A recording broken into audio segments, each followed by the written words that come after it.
Hello guys, आप सभी को हमारे चैनल एसवीपीडी कॉमर्स एकेडमी में स्वागत है।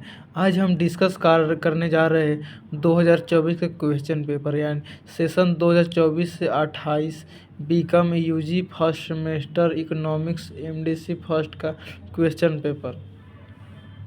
यहाँ पे फुल मार्क्स 70 नंबर है और टाइम 3 आवर मिलता है। यहाँ परीक्षार्थियों के लिए कुछ निर्देश दिया गया है, आप पढ़ लीजिएगा।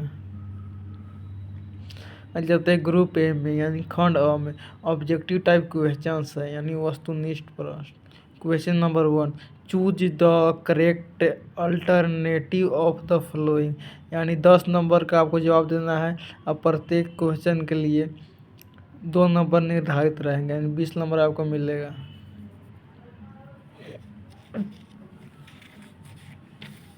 यहाँ पे फर्स्ट का ए है क्वेश्चन नंबर फर्स्ट का A, economics is a science of human welfare who said यानी कि अर्थशास्त्र मानव कल्याण का विज्ञान है। यह कथन किसका है? तो यह कथन मार्शल का है यानी सेकेंड ऑप्शन हो जाएगा। एंड 1 का B question, who was the father of economics अर्थशास्त्र का जनक कौन है? तो अर्थशास्त्र का जन्म एडम स्मिथ है, तो ऑप्शन नंबर 4 हो जाएगा। एंड 1 का सी, सबसे पहले सूक्ष्म और समष्टि अर्थशास्त्र शब्द का प्रयोग करने वाले थे। The word micro and macro economics was firstly use by, तो इसका आंसर हो जाएगा Ragnar Frisch, option number 3। And 1 का D, when marginal utility is negative then total utility, जब सीमांत उपयोगिता ऋणात्मक होती है तब कुल उपयोगिता होती है, तो इसका आंसर हो जाएगा option number B, starts decreasing यानी घटने लगती है। एंड 1 का ई नंबर क्वेश्चन है, a consumer equilibrium is at the point where indifference curve यानी एक उपभोक्ता का संतुलन उस बिंदु पर होता है जहां पर तटस्था वक्र होती है, तो इसका आंसर हो जाएगा ऑप्शन नंबर 1, आय रेखा को स्पर्श करता है यानी कि touch the income line. And next 1 का F, which rule is the concept of consumer surplus, उपभोक्ता के बचत की धारणा नियम पर आधारित है, तो इसका ऑप्शन नंबर ए हो जाएगा law of marginal diminishing utility यानी सीमांत उपयोगिता ह्रासती। एंड 1 का जी, इन गिफिन गुड्स, गिफिन पदार्थ में है, तो इसका आंसर हो जाएगा ऑल ऑफ दिस यानी कि फर्स्ट नंबर भी हो जाएगा, मांग और उनकी कीमत को सीधा संबंध होता है, सेकेंड भी हो जाएगा, थर्ड भी यानी फोर्थ नंबर इसका आंसर हो जाएगा all of this. And next 1 का एच,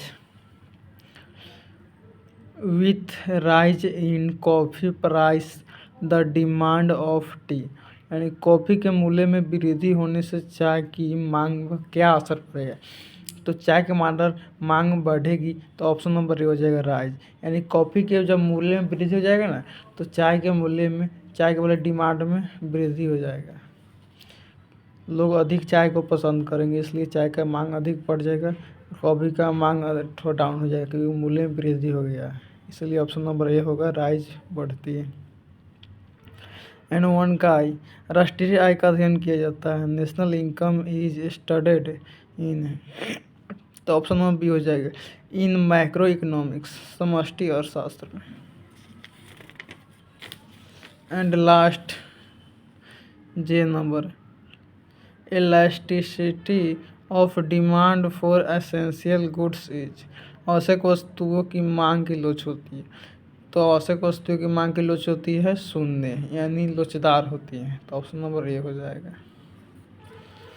एंड ग्रुप बी में आते हैं यानी खंड ब, शॉर्ट आंसर टाइप क्वेश्चन लघु उत्तरीय प्रश्न, answer any 4 question of the following यानी आपको 4 प्रश्नों का उत्तर देना है और प्रत्येक प्रश्न के लिए 5 नंबर निर्धारित है यानी आपको 20 नंबर मिलेगा। 4 क्वेश्चन अटेम्प्ट करने पर। यानी सेकंड क्वेश्चन है explain the nature of economics, यानी कि अर्थशास्त्र के प्रकृति पर प्रकाश डाल, यानी कि आपको बताना है अर्थशास्त्र की क्या प्रकृति है। एंड थर्ड नंबर है what do you understand by marginal utility, सीमांत उपयोगिता से आप क्या समझते हैं।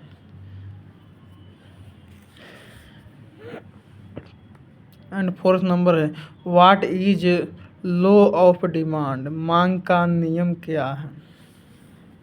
एंड 5 नंबर है what is the difference between micro and macro economics, यानी व्यष्टि और समष्टि अर्थशास्त्र के बीच क्या अंतर है। और 6 नंबर है what is perfectly elastic demand, पूर्णतः लोचदार मांग क्या है। एंड 7 नंबर है what do you understand by supply, पूर्ति से आप क्या समझते हैं। सूत गया, जिसमें से आपको कुल प्रश्न आपके पास 6 है, जिसमें से आपको जवाब 4 का ही देना है।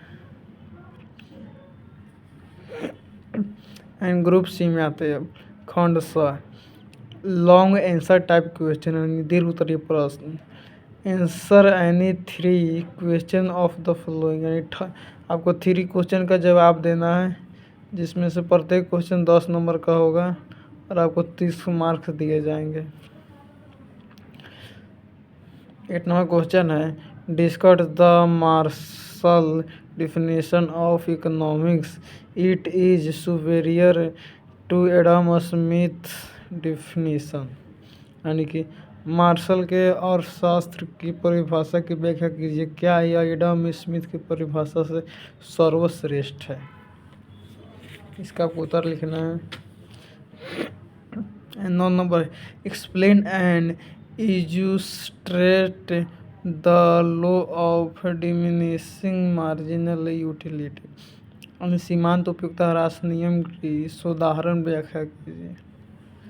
10 number question discuss the factor affecting elasticity of demand, मांग की लोच को प्रभावित करने वाले तत्वों की व्याख्या कीजिए। 11 क्वेश्चन है what do you mean by elasticity of supply, how is it measured, पूर्ति की लोच आप क्या समझते हैं, यह कैसे मापी जाती है। एंड 12 नंबर है question what is difference curve, explain the characteristic of difference curve, उदासीनता वक्र क्या है, उदासीनता वक्र विशेषता की व्याख्या कीजिए। यानी आपको ग्रुप सी में टोटल मार्क्स 30 मिलेंगे। वो 3 क्वेश्चन अटेम्प्ट करना है, प्रत्येक क्वेश्चन 10 नंबर का है। 5 क्वेश्चन से 3 क्वेश्चन अटेम्प्ट करना है, वो 30 नंबर मिलेगा ग्रुप सी में।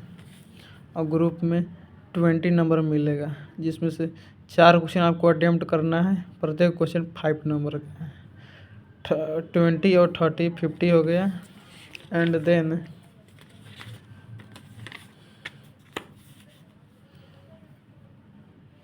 ट्वेंटी नंबर आपको 100 ऑब्जेक्टिव क्वेश्चन से मिल जाएंगे, यानी 10 नंबर मिलेगा ऑब्जेक्टिव क्वेश्चन से। 10 क्वेश्चन आपको अटेम्प्ट करना है, प्रत्येक क्वेश्चन 2 नंबर का होगा, 20 नंबर मिल जाएगा। टोटल हो गया 70 मार्क्स का क्वेश्चन हो गया, जिसे आपको जवाब देना है। थैंक्स।